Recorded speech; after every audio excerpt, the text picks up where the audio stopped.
And a team of investigators are eyeing Russian President Vladimir Putin and his possible involvement in the crash of Malaysia Airlines Flight MH17.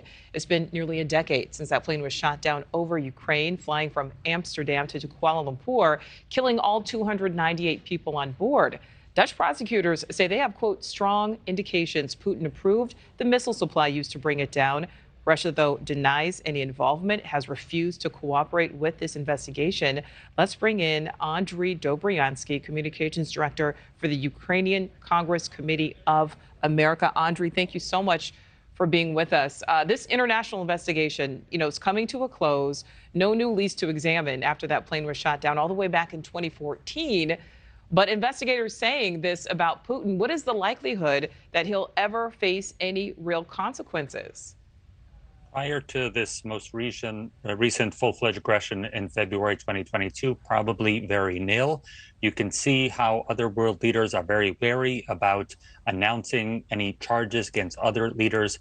At this point, Putin is steadily going downhill in terms of what he's already set in motion. There are international tribunals already being discussed, not just at the Geneva level, but specifically about putting Putin on trial for doing exactly what Chief Justice Robert Jackson did after World War II, which is breaking the peace. We've never had that happen after World War II, where the entire international community is interested in suing a world leader for breaking the peace like they did against Hitler and the Nazis. Here, however, what I suspect is evidence has been not allowed into the public record because it's so damning against this one world leader. And again, there is a prescription against indicting other world leaders by other world leaders to not start a domino effect. But I think, unfortunately for Putin, he's crossed the Rubicon.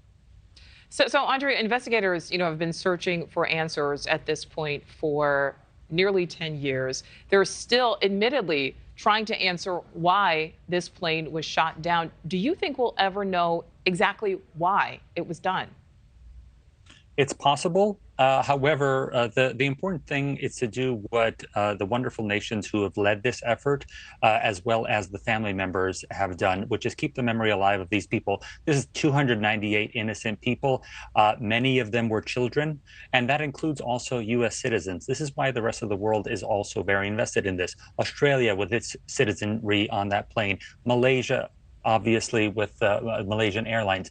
There are so many people who lost family members, and to this day, as you mentioned, still have not received a single answer that's as concrete as they should have. But what they have done, and I do really commend some of the Dutch diplomats who've been leading this investigation across the world, they have honored the memory of these people, which is really the best thing we can do.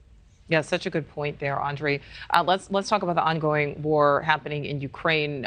President Zelensky visiting the UK today for the first time since this war started. He's asking for fighter jets. We know Western nations, including the U.S., have repeatedly said no to his request. Do you think, though, the UK will change its mind after this visit? I think we're on that direction. We can say yes. They were saying no to Patriots and tanks earlier on. Look at them as they have changed their minds. The important thing is that already now there are very important systems that are being delivered to Ukraine. Chief among them, the Bradley fighting vehicles from the United States and the Strikers, as well as some of the early Leopards. These are already going to be on the ground within the month. They are going to make a big difference. And what for the Ukrainian morale and the Ukrainian sense of victory is looking at the West and its arsenal of democracy, as we called it during World War II, being able to arm Ukraine. So they know right now, if they're getting those 100 Bradleys and 30 plus Strikers, they know that down the line, the M1 Abrams are coming. They know that down the line, if there is an announcement either here in England or else at the Ramstein discussions that planes are on their way, that means they can see ahead and say, what we're fighting for today, the West has our back. We're going to get these other weapons down the line. Yeah. Thank you for watching. Go to newsnationnow.com to find NewsNation on your television provider. And don't forget to click the red subscribe button below to get more of NewsNation's fact-driven, unbiased coverage.